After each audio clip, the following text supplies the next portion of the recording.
Welcome back to Archetypes and News, everyone. I have a few announcements. This is going to be the last Archetypes in the News for the ArchetypalView YouTube channel. I'm going to move this project to the Facebook page, Archetypes in the News, and I'll probably open up a new YouTube channel just called Archetypes in the News to post these. I want to start doing it more regularly, a little less formal, not the PowerPoint style, just maybe kind of get on live when the news is happening and comment on it. So I don't want to bombard the ArchetypalView YouTube channel with that project, so we're going to move it. And so if anyone wants to continue on with this participation, please link over to the Facebook page. I'd also like to announce the fact that I'm going to be giving a presentation for the Fresh Voices in Astrology conference next Saturday, July 21st at 3 p.m. Pacific time.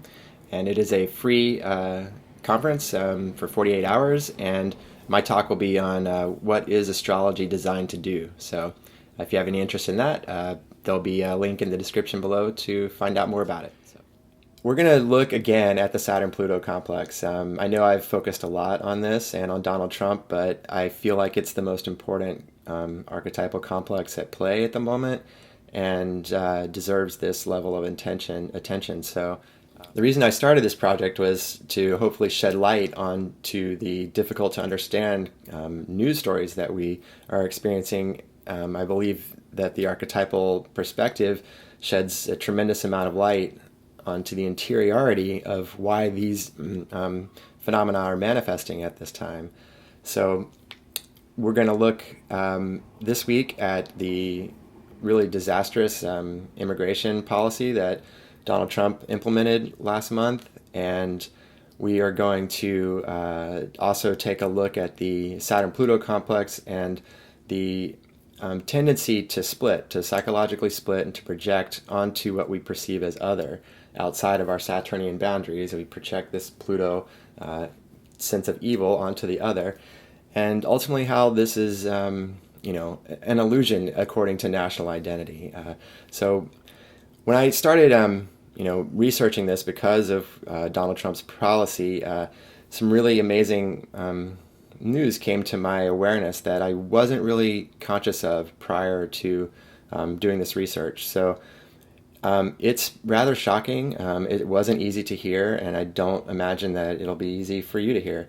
But I think it's important that we look at this and try and understand the depth of our ideology and where it comes from. Obviously, the Plutonic intensification of Saturnian divisions and the fortification of Saturnian boundaries we see over and over again with the Saturn-Pluto complex when it gets constellated in the sky.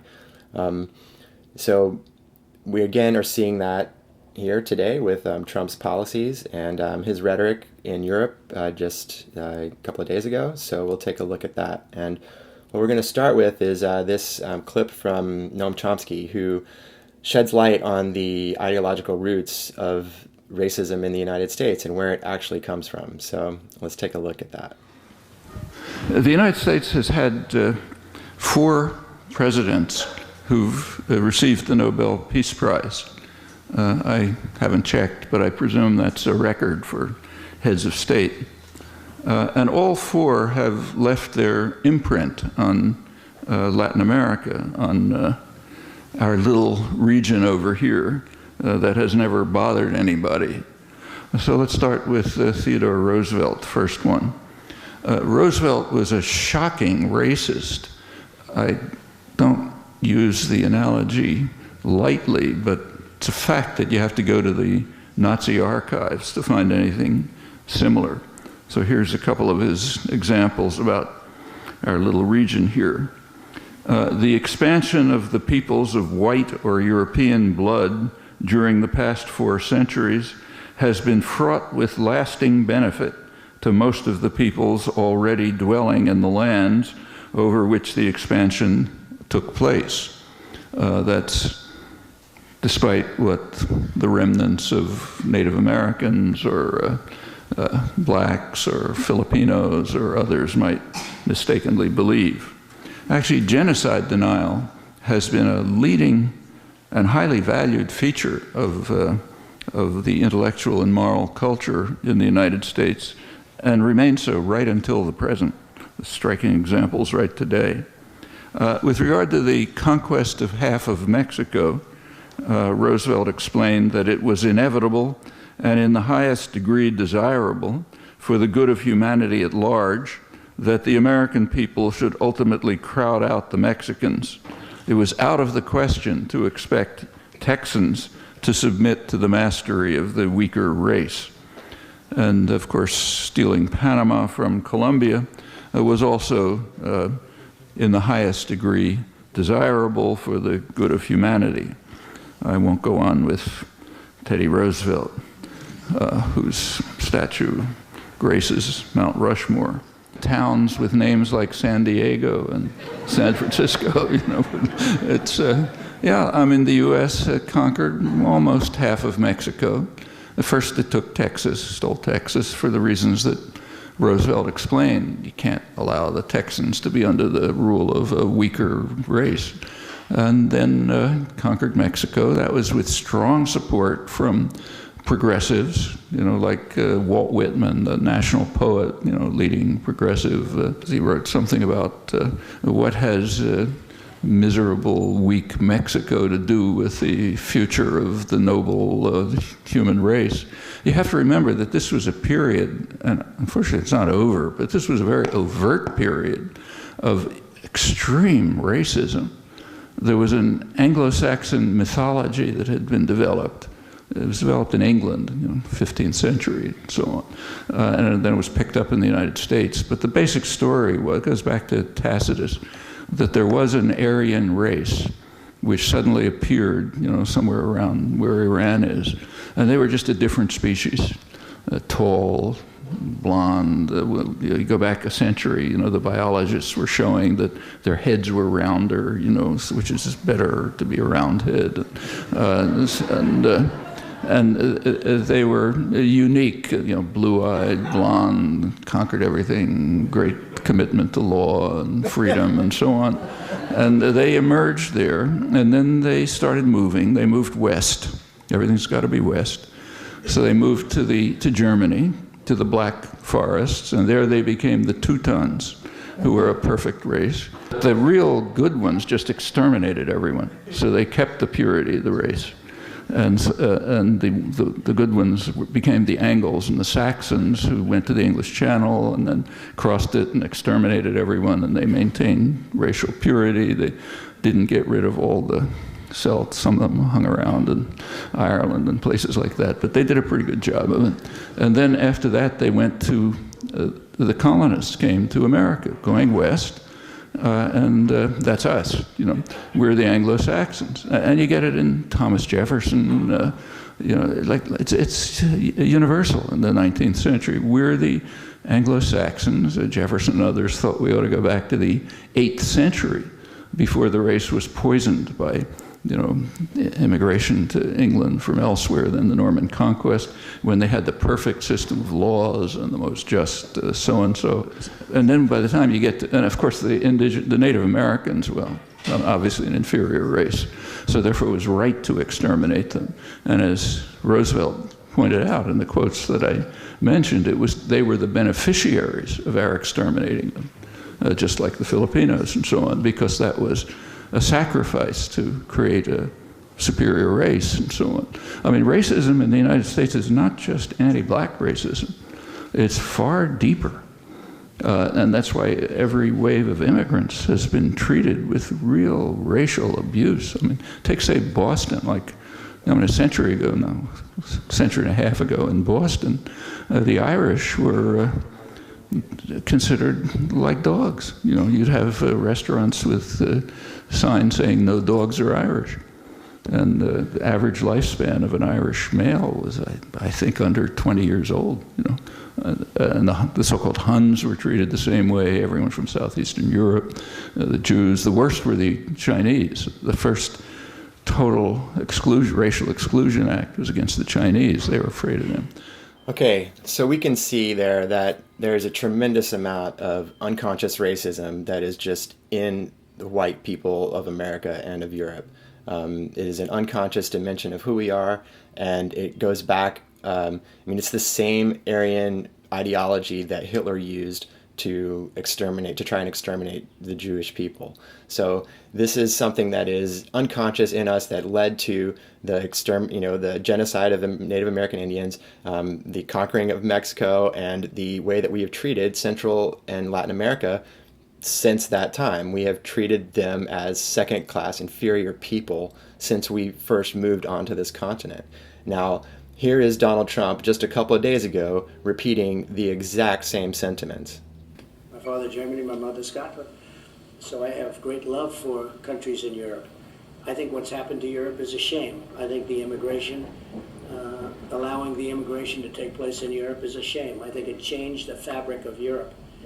And unless you act very quickly, it's never going to be what it was. And I don't mean that in a positive way. So I think allowing millions and millions of people to come in to Europe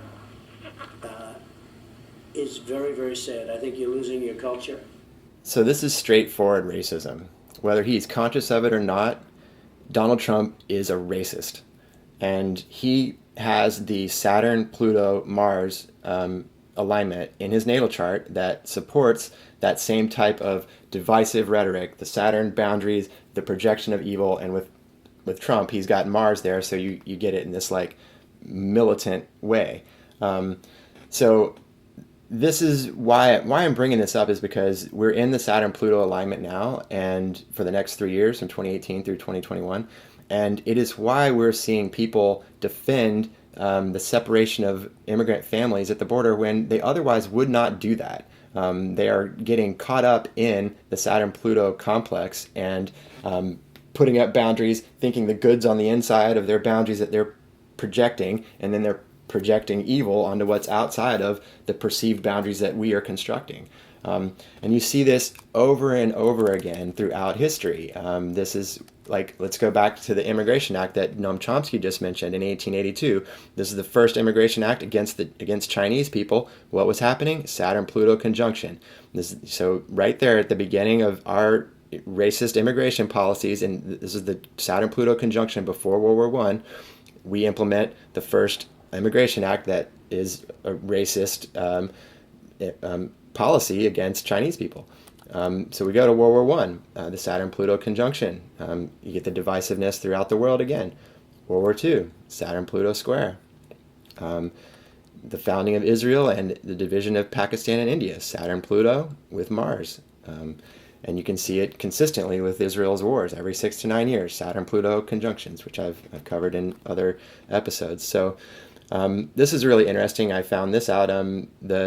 Reagan supported the Contras in a war against Sandinista when we were conducting covert wars in Central and South America in order to have our policies implemented in suppressing their rise. And you can look up this history. It's a series of coups and covert wars that we conducted there, and that now they've contributed to the destabilization of Central and South America. And what we're surprised that they have gang violence and that they want to come to the United States. This is our fault. We have suppressed the whole hemisphere in order for America to succeed in whatever way that we see that fit. And this is all due to a sense of superiority of white people versus brown people, period. And this is the most recent one in 2009. Under Obama, there was a coup in Honduras that we, again, no one else said it was not a coup. Everyone else said it was a coup. The European Union, United Nations, Central and South American countries. But no, the United States said it wasn't, and they supported it. They withdrew $15 million in civilian aid while we kept $200 million of military aid to Honduran government that now suppresses there. And they have, this is the largest murder, it's the murder capital of the world because of the way that we have treated our own hemisphere. So, we shouldn't be surprised that people are fleeing from the war-torn countries that we have supported, the wars that have destabilized their countries. So here's Rick Tarnas from Cosmos and Psyche. He says, the periods of such alignment seem to coincide with an emphatically increased tendency towards psychological splitting. For example, tending to view oneself as entirely identified with the good and the other with evil. Closely associated with this mechanism of defense was an equally powerful tendency towards othering, the intense objectification of other subjects. And you can see this, like Trump was saying, we're going to be infested by Central and South Americans, and that's the same type of rhetoric that Hitler used against the Jews. The vermin Jews, they're not human. They're going to infest us. This is an othering tendency to objectify and dehumanize what one perceives as other. Okay, so where I want to kind of close this out is, this is a New York Times editorial on how national identity is an illusion, and I am deeply supportive of this perspective. I believe that the astrological vision is what it says. Astrology does not recognize borders of any kind, whether they're gender or identity or national identity or whatever, race, it doesn't matter. There are no divisions from the perspective of the cosmos. We're all human beings. We're all cosmic citizens, and everyone is seen as equal under the light of the creative intelligence in the universe. These divisions that we have artificially constructed are extremely damaging to the future of humanity, ultimately.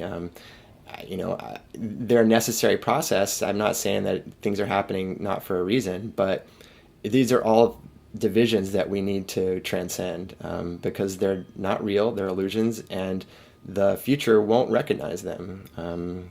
If we are to survive, the future will not recognize these artificial national identities and borders that we've constructed. So let's take a look at the editorial.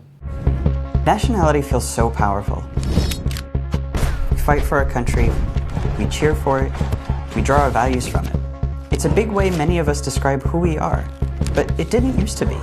Up until really recently, our identities came from stuff immediately around us. Clans, religion, family. If you think about it, nationality is weird. The idea that you identify with millions of strangers just based on borders. That's because national identity is made up.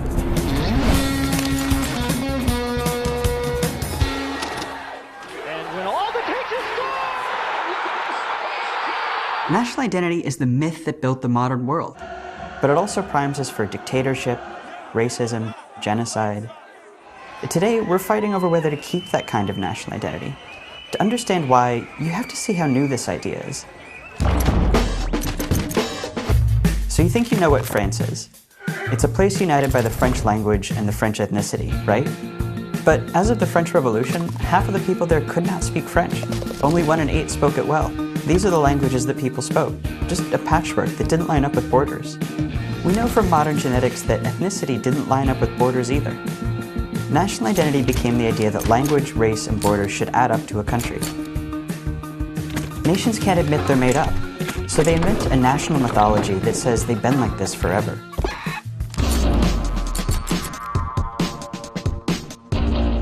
The modern era brought 4 big changes that led to national identity. People moved in big numbers from the country to the city, and they needed a common language. New technology like newspapers and trains made countries feel smaller and more interconnected. War was changing into this vast, all-consuming thing. Countries needed people to care so much about their nation, they'd fight for it in huge numbers. Governments were challenging religion for power. Here's Napoleon taking his crown from the Pope to crown himself emperor. It was a big deal. These 4 things sparked an era of revolutions and democracy, but they also unleashed ideas of nationalism, militarism, and leader worship. People came to see their countries as extensions of themselves. This new identity meant that a nation got its authority not from the government, or the king, or God, but from the people. This changed the world, but it also changed how we think. National identity changes our reality. We experience whatever happens to our nation as if it happened to us. Rocky IV can tell us a lot about what national identity does to our brains. The Russian towers above the American. A 1994 study tested the attitudes of Americans watching the movie. It includes an amazing footnote. All 216 participants were women because, quote, there were no males who had not seen Rocky IV. Anyway, When Rocky beat his Russian opponent, participants who strongly identified as American felt a boost in self-esteem.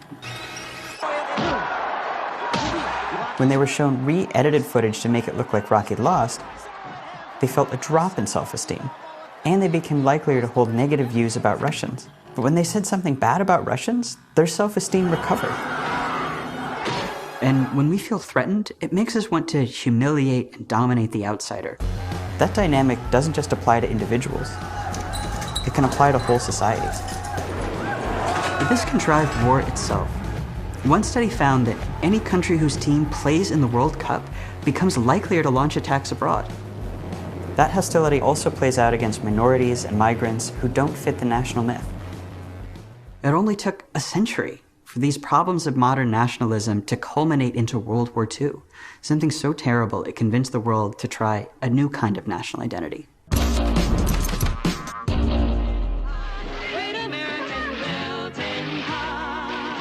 This model of identity is based on an idea from the United States. Anyone can be American if you share values like freedom and hard work. May I please remind you that it does not say RSVP on the Statue of Liberty. It's a stirring idea, but it never completely worked. Your race is your nation. If you don't speak English and don't contribute, get out. The belief that being American is really about race, religion, and language also runs throughout history. So what makes a country? Which identity should matter? That fight defines so much of the world right now, and it's intensifying. You see it in the backlash to the European Union. We've got our country back. You see it in how Donald Trump began his campaign. We either have a country or we don't, and it's that simple. The national myth is powerful. We fight for a common past and a common future. It isn't real, but that doesn't matter. We've been taught for so long that this is who we are. Building a world based on shared values really means creating a new myth. But that only works if it feels as powerful as the last one. So we can see there how much of an illusion national identity actually is. And, you know, yes, I'm an American, but I think it's time to let go of that identity. My perspective ultimately is an astrological one, and the astrological perspective does not recognize national identities or any of those borders. Every human being is recognized to be an important participant with their own unique relationship to the intelligence in the cosmos. That's what the birth chart says. That's what your transits say. And I don't think that, you know, someday rather soon in the future, hopefully, we'll look back on this and, you know, think about how flawed we were to identify with these artificial boundaries that ultimately are artificial identities. So that's my perspective on it. I think it's really important that we start to transcend our limitations from the past. And I'm going to close with what happened yesterday. So Donald Trump, the eclipse yesterday, or on the 12th, was at 20 degrees Cancer. It was conjoining his Saturn. It was opposite Pluto in the sky.